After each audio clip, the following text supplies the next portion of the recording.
What's going on, everybody? Welcome into Ravens Rundown. I am your host, Joey Petersen. 35-14 is the final. Baltimore Ravens are victorious for the first time in what feels like forever. When you have a loss going into the bye, it feels like it's been a really long time since you've played winning football.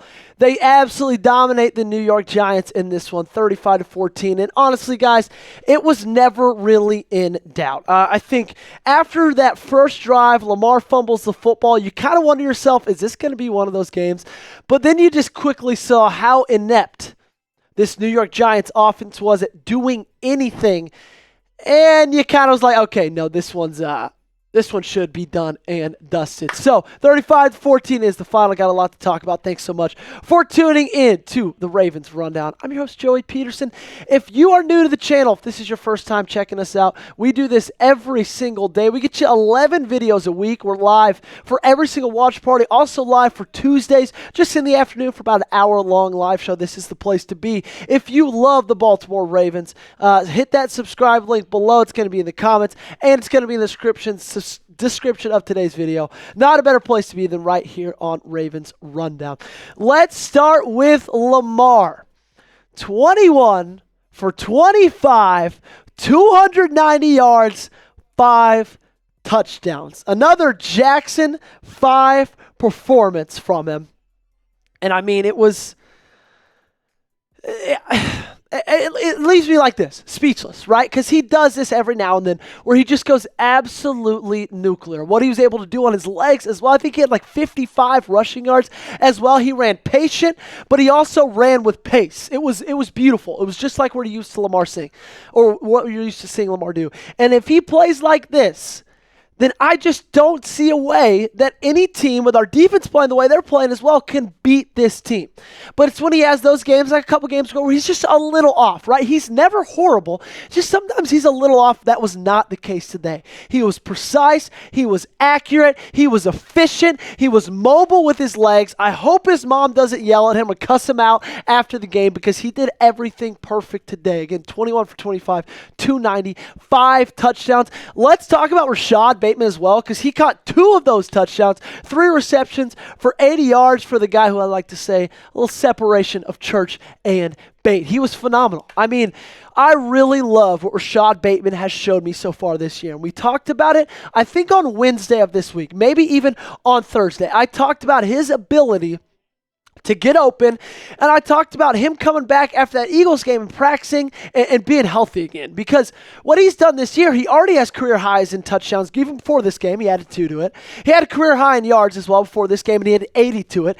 He's done so much this year, and I don't think he gets a lot of credit for it. I think we like to credit Zay. I think we like to credit a guy like Mark Andrews, who's been doing what he's been able to do. We give a ton of credit to Lamar and Derrick Henry, but I think Rashad Bateman deserves almost just as much as any of them. Okay, he was absolutely phenomenal. And then Derrick Henry had a pretty good game, 14 carries, 6.5 yards. What is that? A little bit like 5 yards a carry, just about 4.8 yards a carry, sometime around there. I'm not a math major, but he did what you needed him to do. You just didn't go to him a ton. Again, 14 carries. That kind of surprised me. They seemed a little pass heavy to me in that first half, but hey, they did what they did.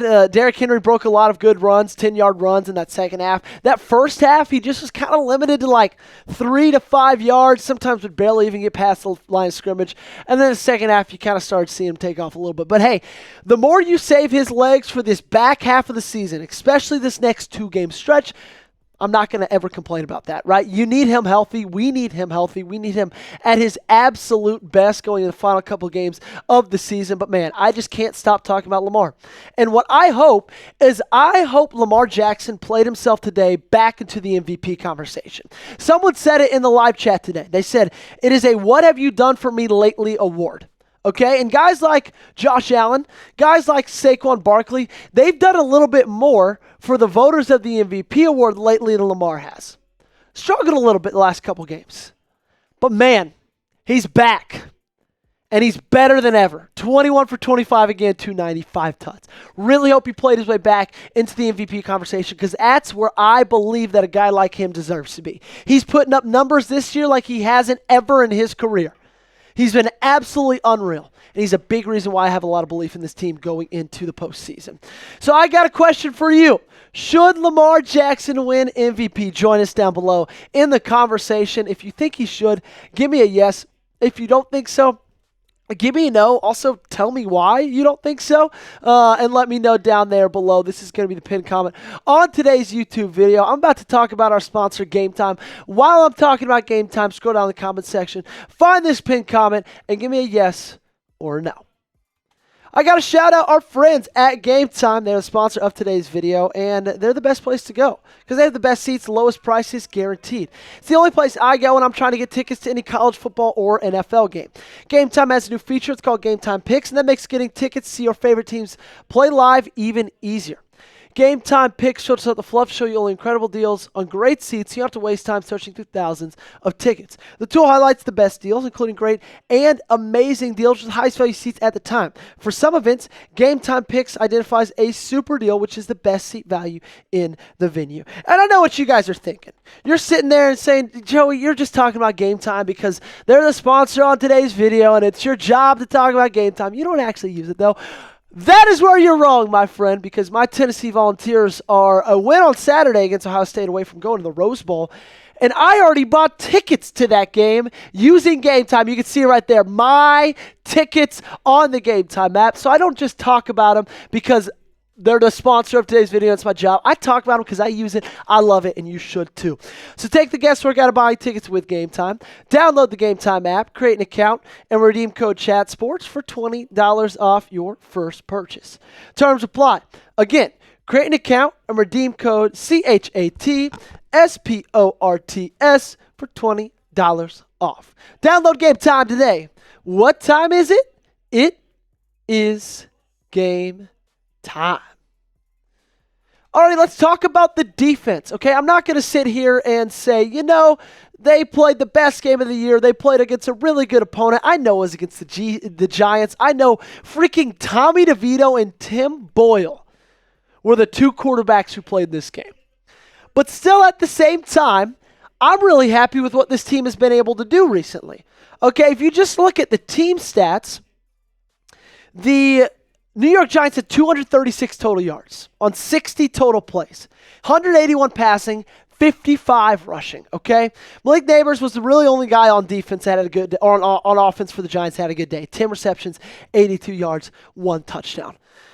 But man, this is the fourth game in a row that I've been really, really happy with what I have been seeing out of this Baltimore Ravens defense. I've been thrilled. Okay, weeks 11, 12, 13. Against Pittsburgh, I know you lost that game, but the defense still played great. You can't deny that if you look at the stats. Against Pittsburgh, against the Chargers, against the Eagles. Great defensive performances. And then you back up again today with a great one against a bad Giants team. And that's the thing. I know what you're saying as well. You're saying, Joey, this Giants team sucks. Why are you saying this defense did well? Well, guys, you know what else? You know what other offense sucks? The Raiders. And they diced up this defense second week of the year. You know what other offense sucks? The Browns. And they diced up this defense beginning of the year as well, middle of the year. And so sure, I'm talking highly of them, but that's because we're finally seeing what we're going to be what we've been wanting to see all season long, okay? Love that our Darius Washington got himself an interception tonight, got himself active in there. What I need to see differently from a team perspective and mainly today on the defensive side is the penalties. 14 points for the Giants. Each of those touchdown drives, they got first downs because of penalties. Multiple of them as well, okay? Especially their first touchdown. So if you just change those things, if you just do that differently, if you just, Brandon Stevens, turn your head around or stop holding people, my goodness. This game looks a lot different. This team looks a lot different, okay? The scoreboard sure looks a hell of a lot different. It's probably 35-0, okay? And so, yeah, I'm proud of this team. Are there things they need to help on, work on, improve on? Of course, you're going to see that every single week. But with where they are now to where they were week 10, I believe it is leaps and bounds different. And I also believe that's the reason that I feel good about them possibly doing something in the postseason. Speaking of the postseason, let's talk a little bit about it before we go, because your Pittsburgh Steelers are 5 minutes as I film this. While you're watching it, they're probably in the middle of a game. They might already be done by the time you're watching it, but they're about to play the Philadelphia Eagles, okay? You need that team to lose that, because right now you sit a game and a half back. If the Eagles beat the Steelers, then you are just one game back, and you play them on Saturday. And what will be the biggest game of this year so far, okay? So you're the biggest Philadelphia Eagle fan today.